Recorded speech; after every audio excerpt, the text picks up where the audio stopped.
So I'm gonna now hand it over to Barb, and she can present her presentation and give us a little bit more detail about the program. And then hopefully after that, we'll have our Q&Q session.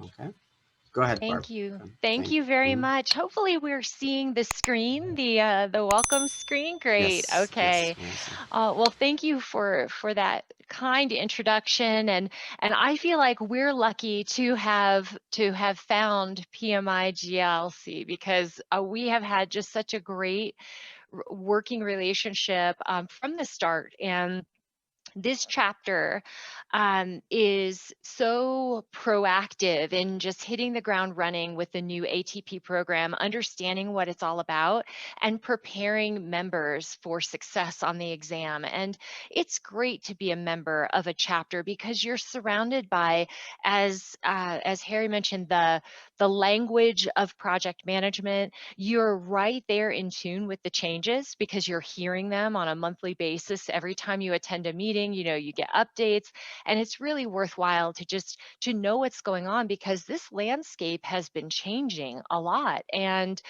just between last year and now this year with the new exam, we have incorporated a whole bunch of new content, including Agile. For those of you who are interested or have heard of Agile project management, that is part of the exam now as well.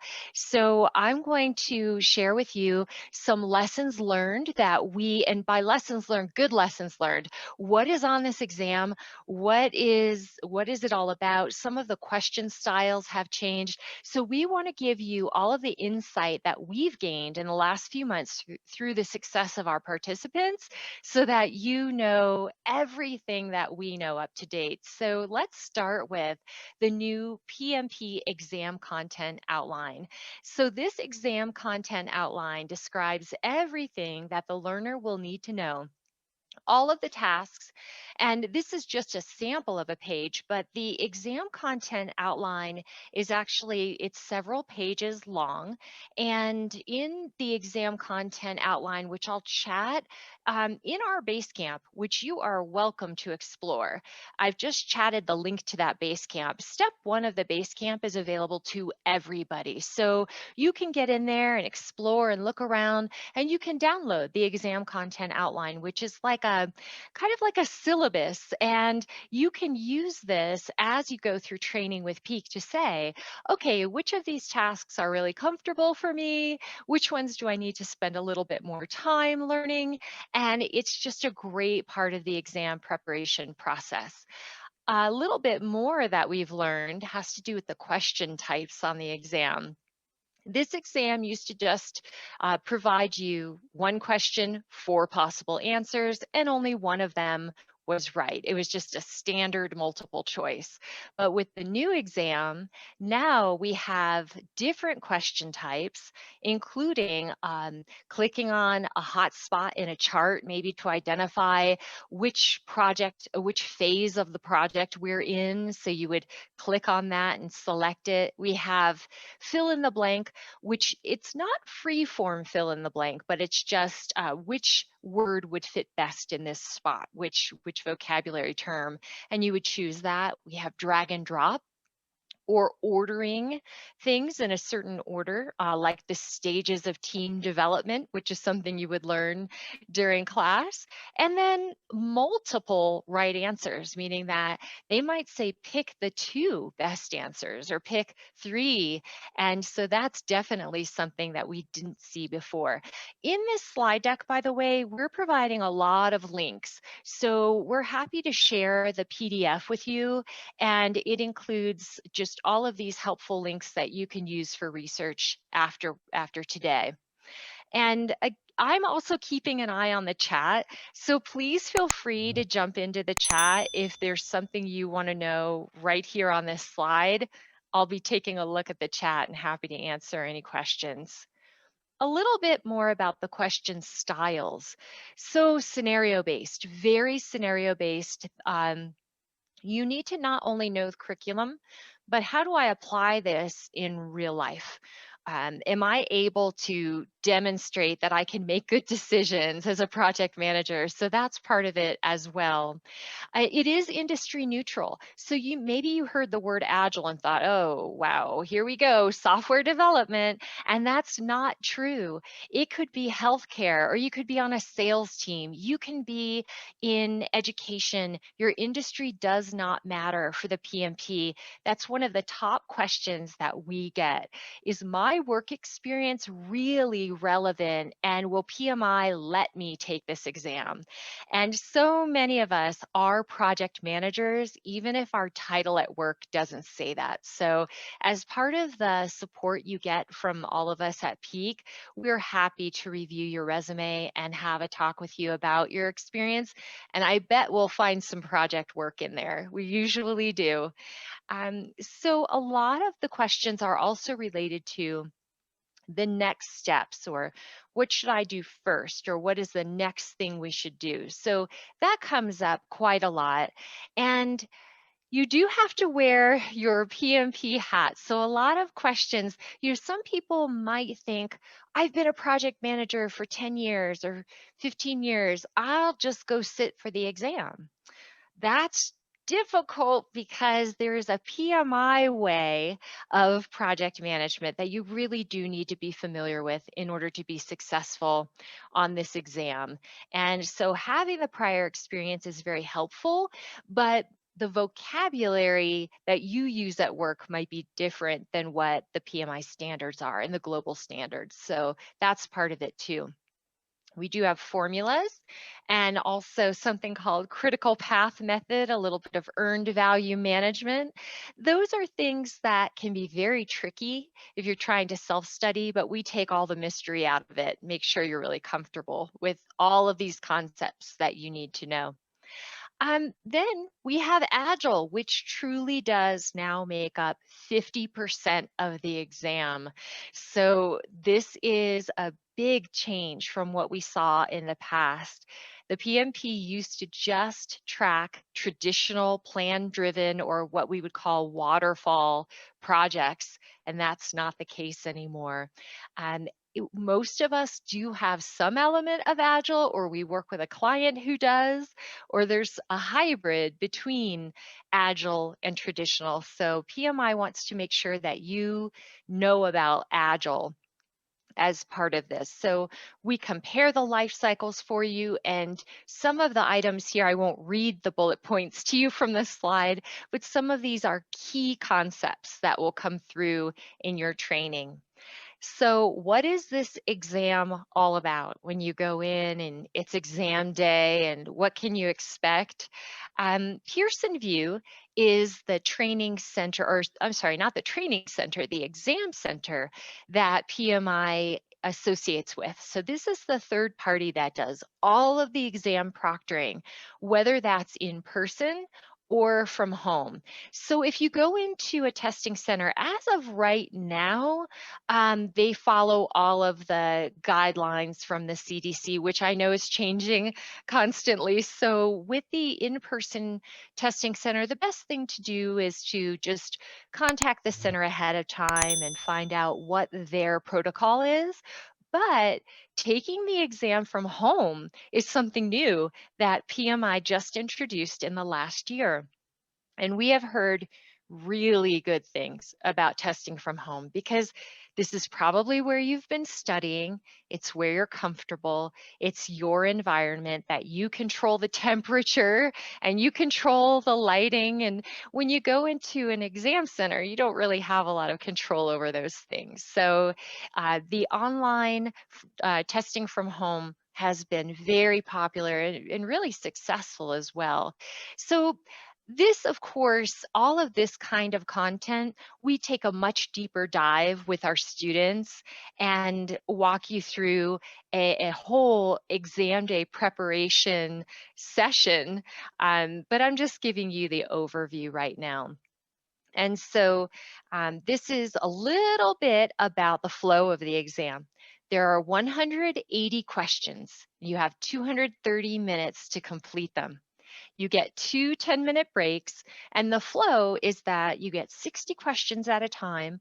But then when you're ready for a break, that first section of the exam, it locks. So you can't go take a break and then say, oh, you know what, I should have answered this way.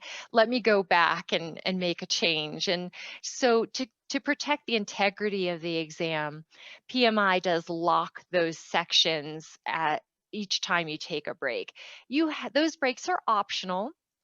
You can go right into the next section, but we actually recommend that you do take that break, stretch, walk away for a minute, get some fresh air, and then come back, and then you can continue.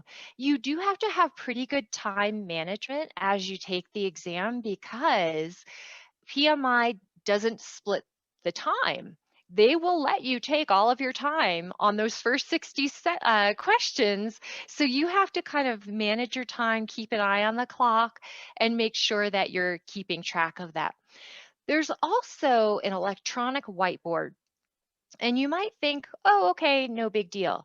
We actually we have the link to it in this slide deck, but we recommend that you practice that whiteboard because there are some things about it that can be tricky. Like it defaults to 18-point font, so it's gigantic. And you can't fit all of the things you might want to write on that whiteboard unless you get used to how it works and minimizing the font and things like that. It's better not to learn that during your 230 minutes, but really to practice beforehand and be prepared. A little bit of strategy for the exam: reading every question thoroughly and making sure to look for words like best or what is the most likely thing, because all of the answers might look good, but you're looking for the one best answer most of the time. It's about being a problem solver, lots of people issues, team issues that will come up on the exam, and follow your plan, but be ready to be agile. And what we mean by that is all of us who are instructors have sat for these exams before, and we've been in your shoes. When I took a different exam from PMI called the PMI ACP, that's an Agile exam, the first 6 questions, I thought I was in the wrong test center or test. I was like, what's happening right now? And I think I'm about to lose my confidence. And so don't let that get to you. There's the ability to mark a question and come back for review. And I did that until I finally hit a groove and thought, okay, now I finally saw something familiar and I feel better, and everything worked out and I passed. So in addition to the curriculum, Peak is all about helping you with your confidence, with exam day strategy, and understanding that taking a test is more than just the information. It's also about how to manage your time, how to make sure that you know you've got this, because the exam simulator is one of the tools we provide you. It has over 1,000 questions in it. If that exam simulator says you're ready, you're ready. And we're there to convince you of that too, even if you're not so sure. And sometimes we might tell you that you're not quite ready, and that's okay too, and help you understand what steps you need to take to get there. So that's what we're here for, to support you. A little bit more about use the exam simulator is here on this slide 3 times. I think that's not a mistake. It's use the simulator, use that, and repeat and repeat, and use it in study mode so that you know what you need to work on a little bit more, and you know which areas that you're good, where you're good. And so these are some recommendations. We don't have a slide for this, but I would like to give you a heads up about something you're going to start seeing a lot of, because we're just a few months away from something called the PMBOK 7th edition. And I just want to tell you that when the PMBOK 7th edition comes out, this exam doesn't change. I hear a lot of misunderstanding, like, oh, I'll wait for the PMBOK 7th to come out and then I'll start studying on the new content. That's not a thing, and I'll explain why. That exam content outline that I mentioned in the very beginning, that's like the syllabus for the exam, that's updated every 3 to 5 years by PMI.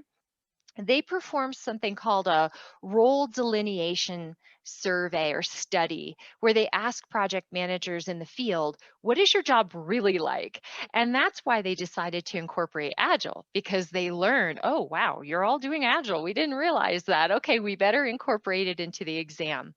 So the exam content outline is what this exam is based on, and that runs on that 3 to 5 year cycle. The PMBOK guide runs on its own cycle. That's maybe every 3 to 5 years, 3 years. And we see updates from the PMBOK guide. They are not in sync with one another. So when we see a PMBOK guide update, that does not mean that we see a PMP update. So you're going to know this. You're going to hear all that misunderstanding probably out there. Oh, the PMBOK 7th is out. I'm ready to take the new exam. They don't go together. So just wanted to let you know that we have just seen an exam update in January. That was on its cycle. The PMBOK is on its own cycle, but we won't see an exam update anytime soon. So if you're taking this exam prep with us, you are taking content that will be aligned to the exam that you're taking to. I just want to make sure that that's really clear. And then I just want to defer to also my colleague Orlando and ask, Orlando, you've been quietly sitting there. I want to ask if you have anything to add to the content that I have talked about so far. And I'm not sure if Orlando's able to unmute or not, but I just wanted Oh, to. let me double check. Okay. Yeah, I think I can unmute, Barb. Oh, I hear you. Yes. Not the video Hi. though. Okay. Hello. Okay. Hi. So, no, you covered pretty much everything really well. One of the things that I would like to reiterate is that we have been working really hard before the exam change in updating the content. There's a lot of effort that has been put into this program. And of course, we're making adjustments, right? We're in a second iteration of of the content, and we're paying attention to the data points that we get from our students that are passing the exam as well. So we provide all the resources that you will need to be successful with the exam. We also provide that coaching aspect to make sure that you're able to build your confidence towards the exam. It's not easy, it's challenging, but we provide all the resources and all the experience, and that's what makes a difference with other training organizations. We go above and beyond. For us, it's about results, and the results are you passing your exam. So we're here for you, we're pulling for you, and our job is not going to end until you get certified. So. Excellent point. Thank you very much, Orlando. Appreciate it.